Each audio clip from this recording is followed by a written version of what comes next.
She was born with the spotlight already burning on her. Nanak, daughter of two of China's most recognizable entertainment figures, raised under the golden glow of celebrity legacy.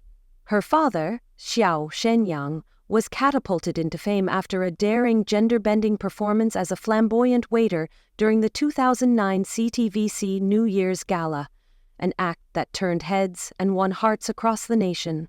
Her mother, Shin Tunyang, held her own in the acting world with roles in acclaimed dramas like Yinga, The Way of the Bug, and Yolo.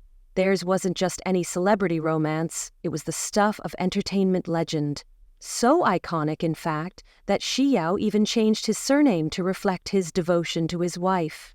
When they welcomed their daughter, Nena, born Shin Jarun, in 2005, the media was practically camped outside the hospital. Everyone expected a golden child to emerge, one destined to follow the shining path laid before her.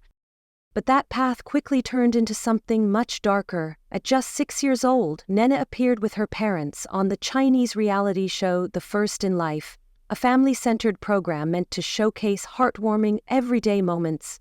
But instead of applause, what rained down was venom. The internet, in all its faceless cruelty, tore into the little girl's appearance. Her skin tone, her eyelids, her teeth, nothing was spared. She was only 6, yet strangers labeled her the ugliest celeb kid with the kind of malice that scars. The backlash wasn't just hurtful. It was traumatizing. Her father would later confess his deep regret in ever letting her be exposed to the public eye. From that moment forward, her parents pulled her back, choosing to protect her from the industry that once celebrated them. But what could have broken her only made her push harder. Instead of hiding, Nena poured her energy into everything that made her feel alive. Latin dance became her outlet. She immersed herself in English, eventually speaking fluently by age 12. She wasn't just excelling academically, she was growing into someone her teachers admired, someone her parents could quietly cheer for. Slowly, steadily, she began to rebuild herself, and as she grew more confident, she took small, brave steps back into the public sphere. At 13, she started sharing snapshots of her life on Douyin. For the first time, the internet responded with something kinder. Praise replaced hate. Her transformation, what people called a glow-up, was met with admiration. The very same face once mocked became celebrated. Of course, the trolls never fully disappeared.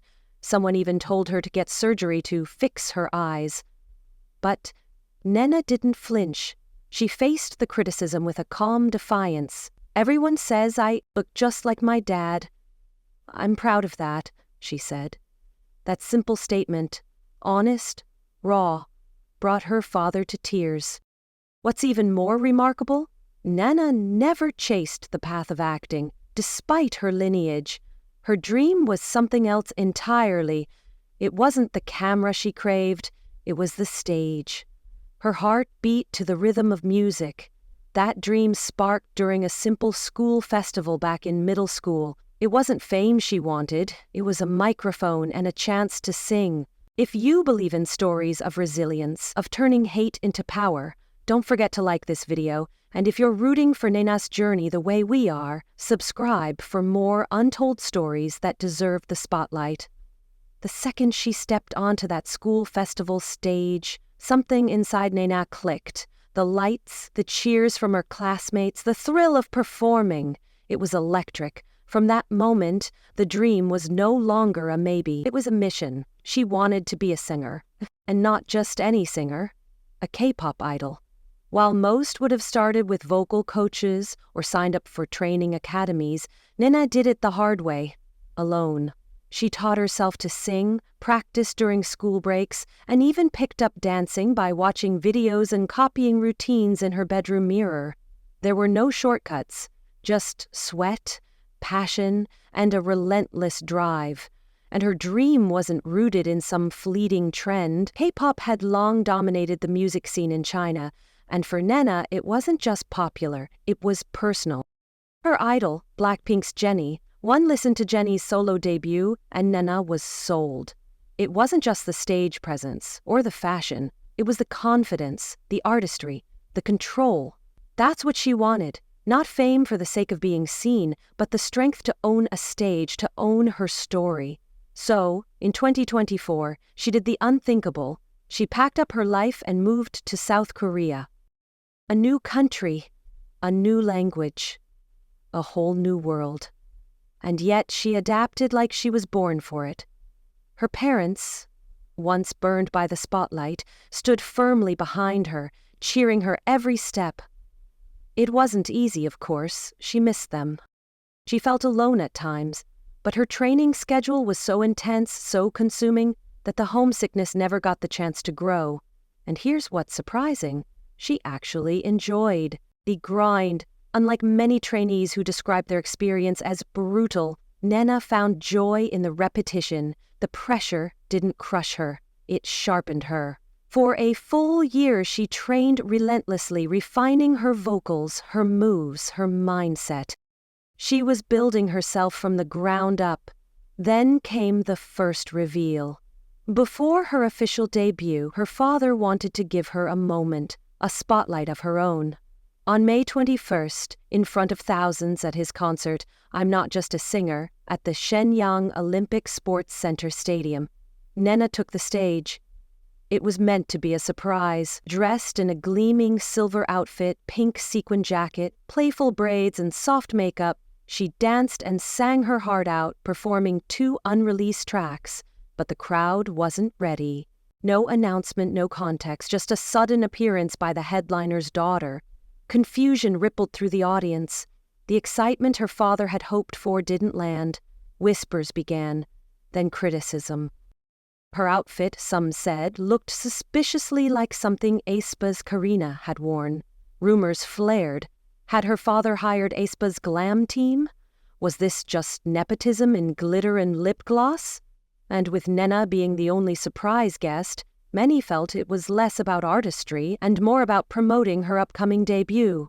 The backlash came fast. Some claimed she sang off-key. Others said her rhythm was off. And to top it off, the show was marred by tech glitches, flickering screens, uneven sound. The awkwardness hung in the air.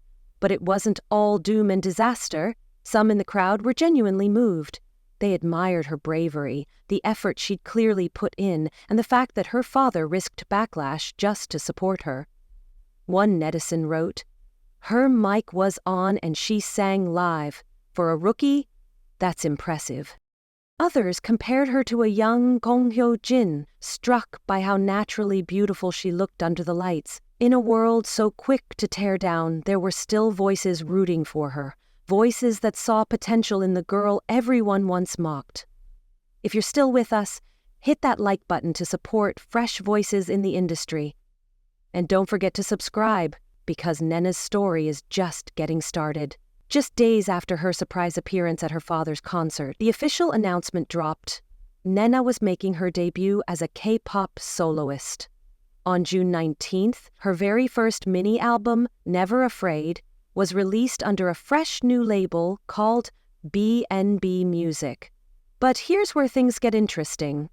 BNB wasn't just any label. It had one artist, just one, Nena. And with whispers swirling that the company was created and bankrolled by her own parents, people began to wonder, was this a true debut or a carefully constructed launchpad built by showbiz royalty? To kick off her career, Nena didn't hold back.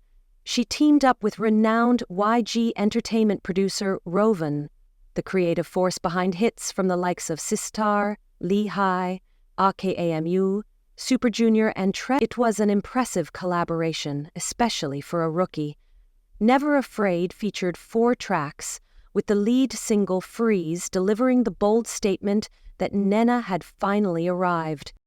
The B-sides told a more intimate story. Yesterday, Today, Tomorrow was a vulnerable blend of anticipation and anxiety, echoing the emotional turbulence of stepping into a dream. One spot carried the fierce energy of a young woman claiming her place in the spotlight, while every lyric hinted at someone trying not just to debut, but to matter. But it wasn't all smooth. Nena later shared how tough it was recording in Korean. Every syllable, every line, she wanted to sound authentic, not foreign. She wasn't just singing notes. She was translating her soul. And through that struggle, she poured everything she had into the album, especially her passion for R&B, the genre she feels most at home in. This wasn't just a debut, it was a love letter to the stage she'd spent years chasing. Yet, despite the pedigree, the big-name producer, and the full album release, it flopped.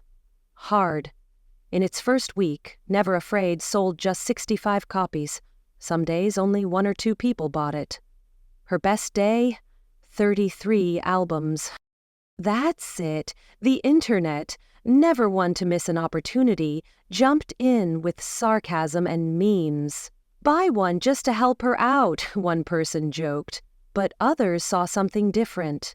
Honesty. No fake numbers. No inflated sales. Just raw reality.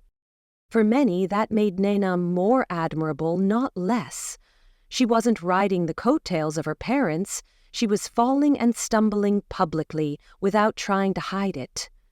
Still, critics pointed to missteps in how the album was launched. Many argued that dropping a full mini-album without any fan base was a strategic error. A single, they said, would have been smarter. A single can spark buzz. A single can grow a fan base. But Nena went big. Maybe too big, too soon. Yet, in the age of algorithms and virality, even failure can breed attention. The shockingly low sales became the story, and the story attracted viewers. People clicked, people listened, if only to see what the fuss was about. Suddenly, everyone was talking about Never Afraid. Her name climbed Weibo's real-time search rankings in China, catching Nena off guard. She admitted she was surprised, stunned even, but grateful. The spotlight, even when harsh, was finally back. On Chinese platforms like Red Note, the tide began to shift. Fans praised her music, applauded her resilience, and admired the unwavering support from her parents. But of course, the haters hadn't left the chat. Some still mocked her looks, others wrote her off as just another Nepo baby, dismissing her dreams as handouts from the famous. So, where does Nena go from here? Despite the shaky start, she's gaining momentum. Her Instagram is creeping toward 10,000 followers, a small but promising milestone. She's been performing live on music shows, sharing her voice with anyone willing to listen. And she's already dreaming bigger, planning a full R&B album that truly reflects who she is as an artist. Not only that, she's made it clear she wants to grow her career in China too. The story's just getting started. If you believe in second chances and underdogs, give this video a like. Drop a comment below. What did you think of Never Afraid? And don't forget to subscribe to follow Nena's journey from flop to future star.